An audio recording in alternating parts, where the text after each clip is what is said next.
தமிழ்நாடு என்பது எப்பொழுதும் சுயமரியாதை உள்ள பூமின்னு அவங்களுக்கு தெரியும். அவங்க டெல்லி எப்படி பிடிச்சாங்கன்றது உலகத்துக்கே தெரியும்.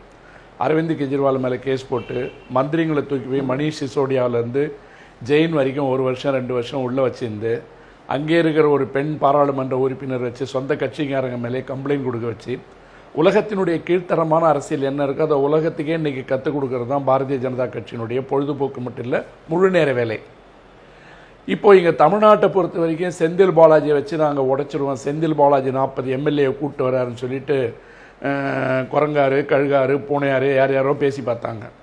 ஒரே ஒரு செந்தில் பாலாஜி ஒன்றும் பண்ண முடியல. எத்தனை வழக்குகள் போட்டாலும் அவரை கட்சி மாற்ற முடியல. செந்தில் பாலாஜி ஊழல்னு சொல்கிற அமித்ஷாவுக்கு ஊழல்ன்ற வார்த்தையை உச்சரிக்கிறதுக்கே முதல்ல தகுதி கிடையாது. அடிப்படை காரணம் திருச்சியில் இதுக்கு முன்னாடி வரும்போது இந்தியாவில் இருக்கிற ஊழல் கட்சிகளில் மிகப்பெரிய கட்சி அதிமுகன்னு சொன்னவர் தான் அமித்ஷா. அன்னைக்கு அதிமுக அவங்களுடைய கட்டுப்பாட்டில் இருந்தது. அந்த அதிமுகவில் அமைச்சராக இருக்கும்போது செய்த ஊழலை இன்றைக்கு திமுக காப்பாற்றிட்டு இருக்கு. செந்தில் பாலாஜி திமுகவில் இருக்கும்போது செய்யப்பட்டதாக சொல்லப்படுகின்ற ஊழல் அல்லது.